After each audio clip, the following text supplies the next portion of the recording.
So tell me about like the cost of living in Chiang Mai versus Manchester or London, like a flat, your eating out, your groceries, your utilities, just how big of a difference is that? Significant. So when I was in London, I was sharing an apartment with like my best friend. So we had a two-bedroom apartment, and it was like fairly central. I would say it's like on the outskirts of the center of town, or if anyone's familiar with London, it's like zone two. So it's like it's very close to central London, and we were paying. This is like 7 or 8 years ago. We were paying £1,800, so like well in excess of $2,000 Hmm. for a two-bedroom apartment. And then you add all of your bills and stuff on top of that. Basically, I was saving, like I was putting aside out of the money that I was earning, like over $1,000 to uh, just to have my place to live. And here in Thailand, we have a condo which is on like the eighth floor, which looks out over basically just trees, and then in the distance is mountains. Like this morning, I woke up and I could watch like hot air balloons in the distance. It was really really nice. Nice. And this is expensive for Thailand. It's like 17,000 baht, which is about, I think it's about 450 ish pounds, so maybe like $500 or $600. It's one bedroomed, but the building has everything. Like there's like three swimming pools, a sauna, a gym, a games room. If you have children, it's got like a Lego room and like a children's playroom, co-working area. It's just got everything. It's got a music room. It's got a Pilates studio. It's got like Wow.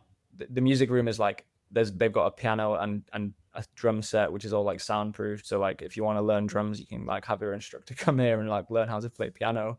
That's And crazy. some of it's like nonsense. Like I don't use the Yeah. piano room. I Yeah. don't, but I use a lot of the other stuff, right? So it has all of that. There's sports courts, badminton, tennis, basketball. Like it's got a lot of stuff that we use. And so that, for that reason, because it's got all of that, it's on like the expensive end. But even then, it's like $600 for two people. So You're saving comparatively, you're saving, yeah, 70%, right. 65, 70% just on rent alone. And then, other, eating out and any other bills. I mean, are utilities all included in your, They're not, but we're um, paying maybe like uh the monthly for water and electric. I think it's something like $50 a month, like okay. maximum. And Yeah. that's like when it's really hot and we're using the AC Yeah. and all that kind of stuff. So it's not a lot.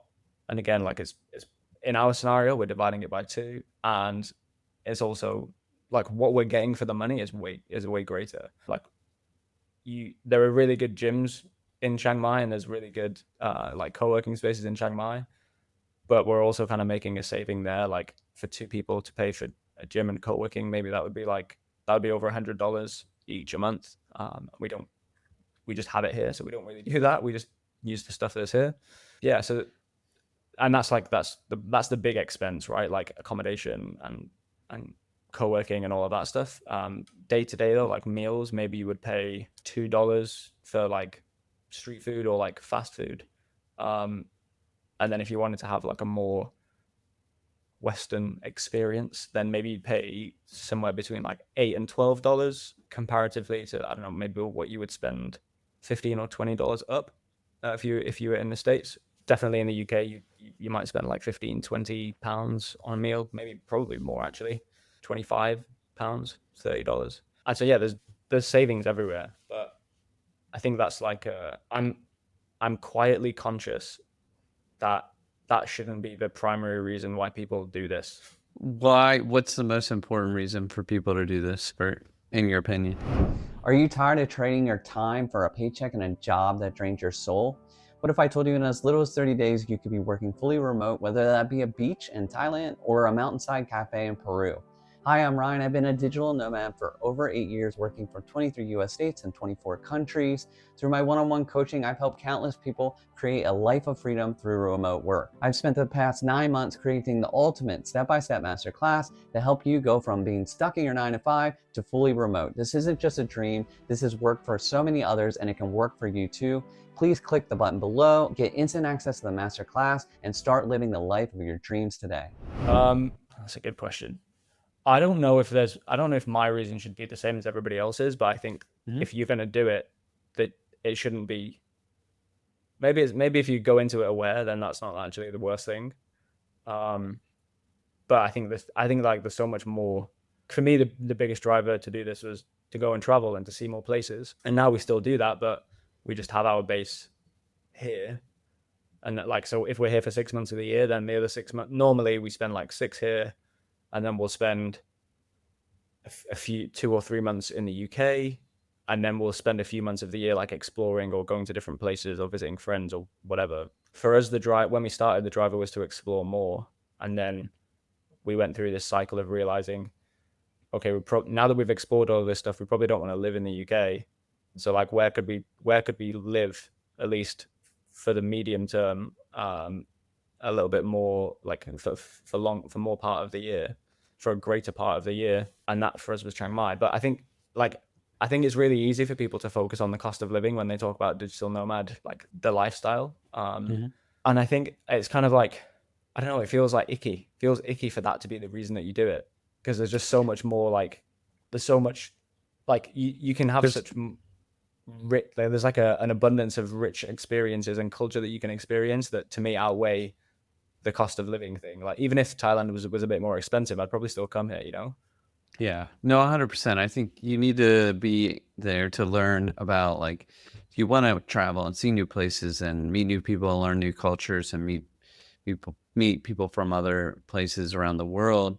I think I think a lot of people, the reason that I like to highlight it on the podcast is because I think a lot of people see people traveling a lot, a ton digital nomads on Instagram, and they just think that everyone's like making tons of money, or they're like all entrepreneurs or business owners, and like they're living this lavish lifestyle. And I like to highlight it to just show that no, it's not this pie in the sky thing that you have to achieve. Like, it's much more obtainable. It's much more, if you're coming from a hot place of high cost of living like the US or the UK, like you could pretty much almost go a lot of places and make a lot less money than you're making now, and live this more abundant lifestyle, right? Yeah, that's true. I will never ever forget the time that some friends,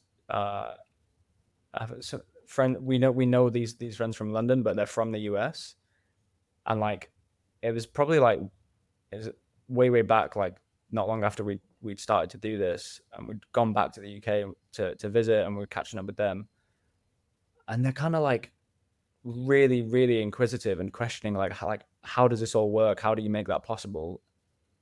And they couldn't wrap their head around the fact that, like, you know, the mentality of like the vacation mentality in the US of like, okay, well, I'm gonna earn, I'm gonna save my money, and then I'm gonna go on like I'm gonna go on a week of vacation or a 2 week vacation, and this is And gonna be my spend a budget. ton of money. Right. And I'm like, okay, but like you see us when we're away for 2 months, but like we're spending half of what you spend in 2 weeks. And there was just this weird thing where like they couldn't understand that. They thought it was linear. Like, okay, if I spend like 3 grand over 2 weeks, then over 2 months I need to spend like 12 grand. I'm like, no, like, come on. Yeah, it's probably good to highlight that if people are still or for people who have that perception. Yeah, I think that's a big perception from a lot of people, right? You know, because a lot of people are just experienced with a week here and a week there. And if you do just fly out of the country somewhere, like all that, like the shorter you travel, the more expensive it is. Everything about it is expensive, right? You know, like, so just going places that for longer definitely helps keep the cost down. So for like, if you were giving someone advice who might be interested in this lifestyle starting, like what kind of advice would you give? I love this question. I honestly, I always tell people that they shouldn't go unless they know why they're going. So like really try to like, and people will tell you, you know, they like, oh yeah, you know, like I want to go to Thailand, or oh, I really want to go, like I've never been to Europe. And I'm like, okay, but like that's not why you want to do this. You want a holiday. What you want is a holiday, so go on a holiday. I think you have to like sit down and try to really articulate, like with a pen, why you're doing it. And if you can do that and you can do it like comfortably, then you should do it. And if you can't, then like book a holiday. um, and then the other thing is, you know, if people do have, if they're able to articulate it and they're making the first steps and they're a bit unsure, like I always tell people not to bite off more than they can chew. Like I have literally told people in the past, like, go to the next town. Like if you're really, really that unsure, like go to literally the next town across from you and try and work there for a month or for a week and just slowly build it out like that. Like maybe if you're in the US, is you go to a different state, or, you know, you go to, and that's kind of ideal actually. If you can go like, if you go coast to coast in the US, then you've also got time difference to consider.